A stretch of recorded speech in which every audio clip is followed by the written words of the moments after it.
Good evening, I'm Anna Skemp. And I'm Will Jude. Welcome to Johnnie Bennie Campus News, CSB and SJU's weekly news show, filling you in with what's going on around campus. This week, we will cover everything from Special Olympics, a highlight of a club here on campus, and finally, a microscope's view into our science and technology segment. First up tonight, we're taking it over to Nick Lemont with sports. Thanks, Anna and Will. This is Nick Lemont with sports for Johnnie Bennie Campus News. Tonight we're going to highlight Special Olympics.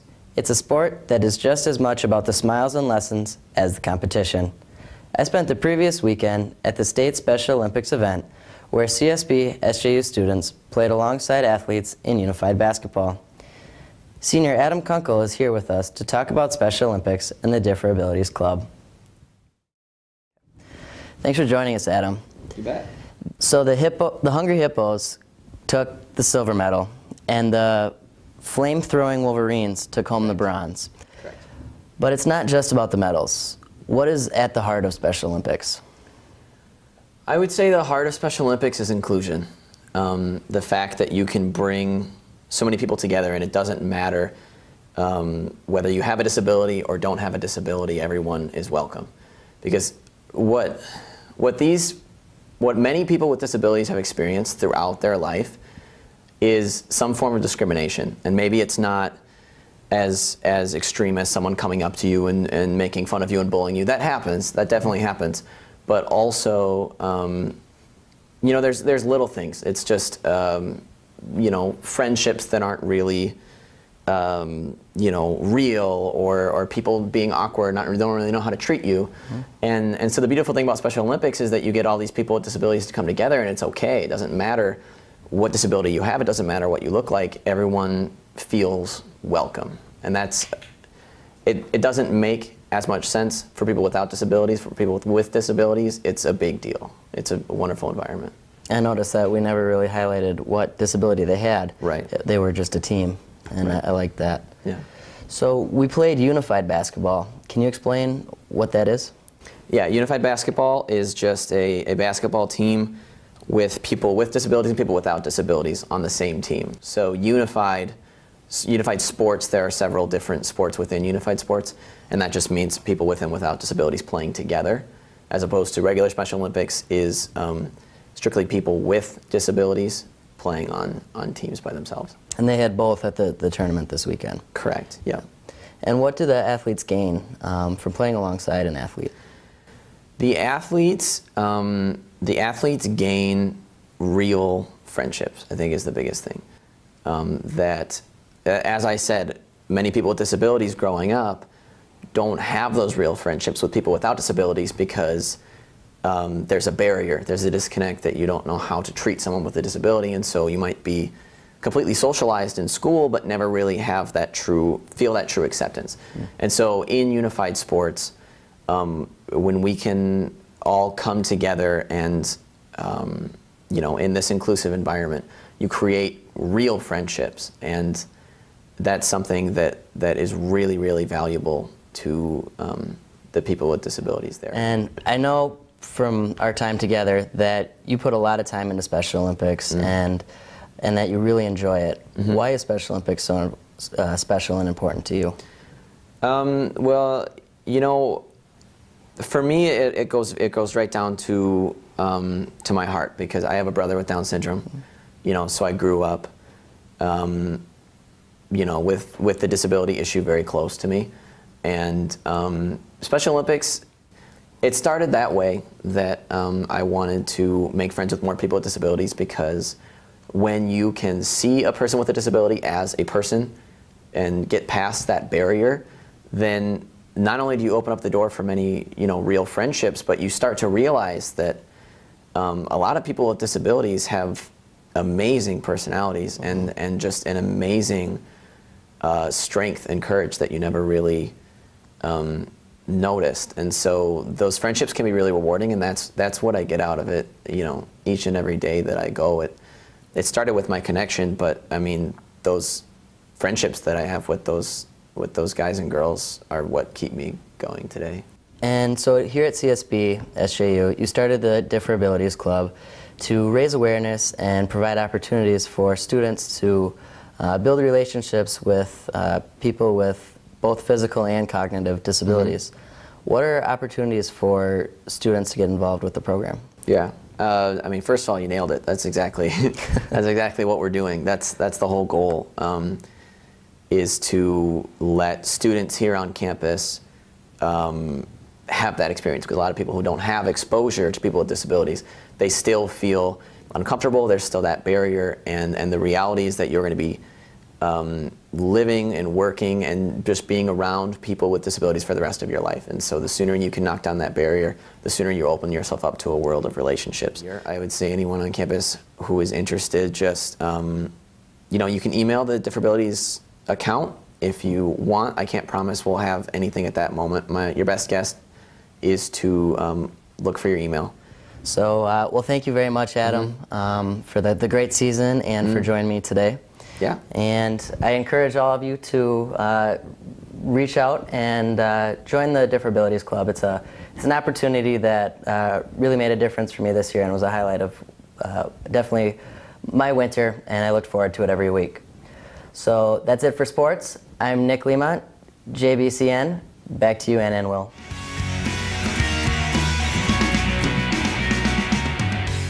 Thanks, Nick. That is some wonderful work our Bennies and Johnnies are doing here on campus. It's great to see the students out in the community helping others and being positive influences to those around them.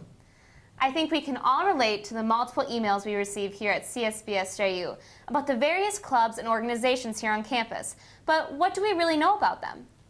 Let's now go to Tony Maher with an in-depth look at a business-oriented club called Enactus.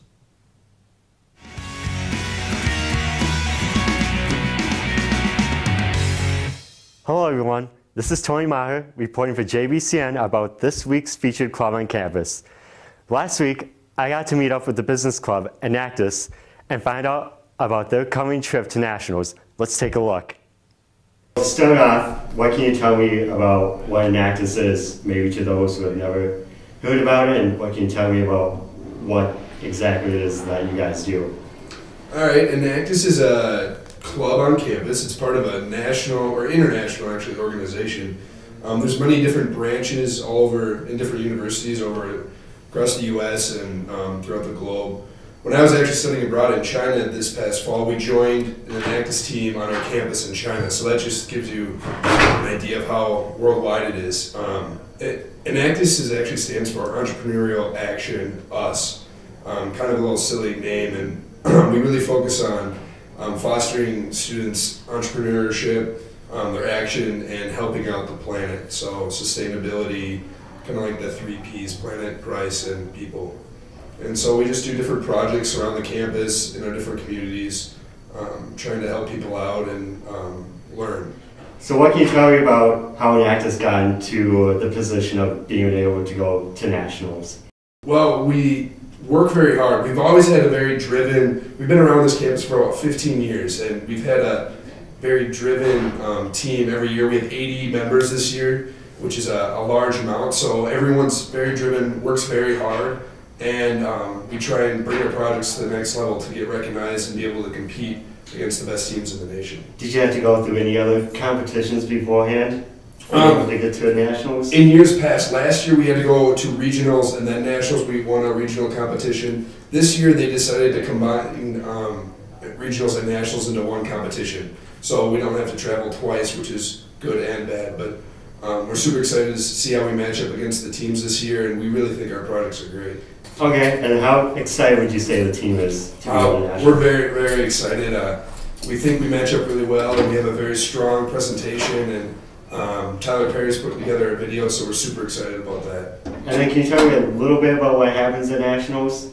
Yeah, we start off with a big opening ceremony where all of the different teams around the world are, or not the world, excuse me, the nation are, and it's really great to see a whole bunch of other Enactus people who are passionate about what they do, are super excited, just as excited as we are, and it really gives us a whole new excitement level, and especially for the sophomores who are first-timers in Enactus, it's great to have for them to see this in the entire Enactus community and really get excited for the next 2 years at Enactus. Okay, I wish you the best of luck. I look forward to hearing what the results when you guys get back. Thank you very much. Thanks, Teddy. We look forward to hearing the results about the trip. Now back to the studio. This has been Tony Maher reporting for JBCN.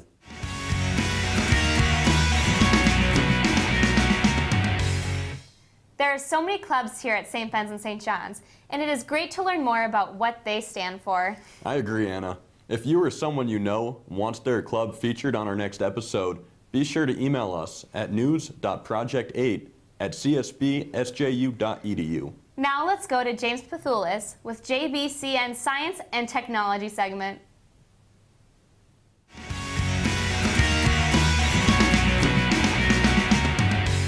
Hi, my name is James Pethulis with the JBCN Science and Tech segment. This week, scientists at the Carnegie Institute have discovered a new dwarf planet beyond Pluto. The planet is named Sedna. Finding dwarf planets at these distances is particularly difficult for astronomers as they do not emit light. Instead, planets reflect light from the sun, making them visible. Sedna is among other dwarf planets at this range that follow a uniform rotational pattern different from Earth's, suggesting they are influenced by another large planetary body beyond the sight of our best telescope. Future satellite exploration missions aim to discover what planets are beyond Sedna. In a study published in JAMA this week, physician scientists have discovered children affected with autism have neuronal disorganization in the brain's cortex, a region necessary for critical thought. These findings will impact the time period in which clinicians begin preventative treatment. By beginning interventional programs early in infancy, children affected with autism may be able to improve their overall function.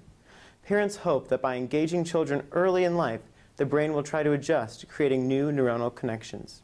Now I'm joined in studio by SJU junior Michael Kolshaw-Maurer.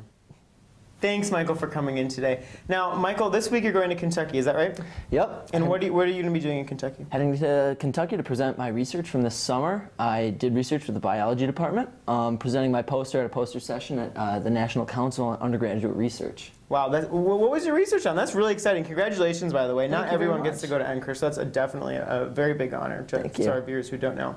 But so what's your research on? What are you going to be presenting on?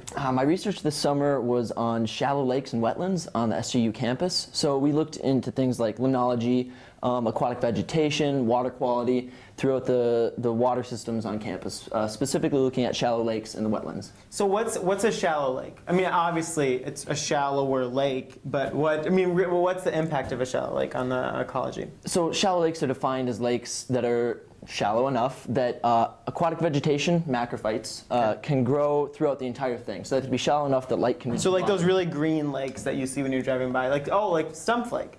Yes. So, well, actually, Stumpf is deeper than what would be considered a shallow lake. Around the fringes, you get macrophyte growth that's pretty dense, but in the middle, it's not deep enough. So it's defined as they're very pancake lake, where they're very consistent and uniform in their depth, enough so that you can get macrophyte growth throughout the entire thing rather than just around the edges as in a deeper lake, like Stumpf or Seg. So we have a problem where some of our shallow lakes on campus, like East Gemini, where the water treatment plant runs into, used to be very nasty. They've done some renovations in recent years to make up for that, and the water quality has improved significantly since then. So shallow lakes, I mean, it seems to me like kind of this arbitrary subject, but how did you get started on this? What was your original, how did you fall into this? Well, I applied to be a research fellow this summer through the biology department, and I was picking out projects, and Bill Lambert's his project was a little bit ambiguous, and it just kind of said there'd be a lot of time out in canoes, getting to spend some time out on the water, getting to do aquatic ecology, and that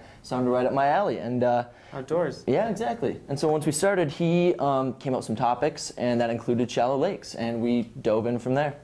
And so every day did you just go out and canoe? I mean, what did you do when you were out in the lake? Yeah, typically a typical day would be going out, getting the canoes out, taking water samples, just monitoring vegetation levels, putting out data loggers. So we had buoys and posts that had temperature data loggers. They took temperature recordings at different time intervals, and then we used that to create graphs of how the temperature changes throughout the season. That's really cool. And so after you got all that data and you ran and analyzed it, which I know can be a pain, I'm sure it was, what were your findings? Well, we found some pretty interesting stuff. Our focus shifted a little bit towards looking more specifically at East Gemini and at the wetland on campus. And we found that the wetland actually exhibits some strange things where you get really crazy temperature stratification from the bottom to the top. So in about a meter of water in this wetland, you can get like 15 degrees Celsius, 10 to 15 degrees Celsius difference from the top to the bottom. So you're standing, if you were standing in this body of water, from your waist to your toes, there'd be a huge difference in temperature, which is very unusual. Well, Michael, congratulations on presenting an anchor. That is definitely a really big deal, and I wish you the best of luck in your future research. All right, thank you very much, James. All right, Ann and Will, back to you.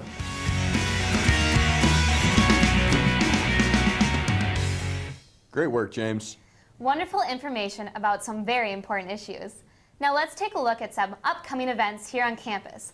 On Tuesday, April 8th, both Johnnie Baseball and Johnnie Tennis teams play Bethel. Then on Wednesday, the Blazer softball team plays Concordia. The Johnnie's next tennis match is Friday the 11th against McAllister. Thursday and Friday are the two last opportunities to see the play Persuasion, which is an adaptation of Jaden Austen's book. Order your tickets now. This is going to be one show you won't want to miss. The annual talent show put on by JEC is Friday the 11th at 8 p.m. in Brother Willie's Pub. Saturday, April 12th is full of sporting events. Some of the Blazer events include the golf team competing at St. Thomas Invitational. The softball team has a doubleheader at St. Mary's. The track and field team is hosting a meet, and finally, the tennis team is at McAllister. Some of the Johnnie sporting events on Saturday include a doubleheader for the baseball team at Augsburg, a tennis match versus Carleton, and the St. John's Decathlon for the track and field team. That's all for tonight. Thanks for tuning in. I'm Anna. And I'm Will. See you next week, Bennies and Johnnies.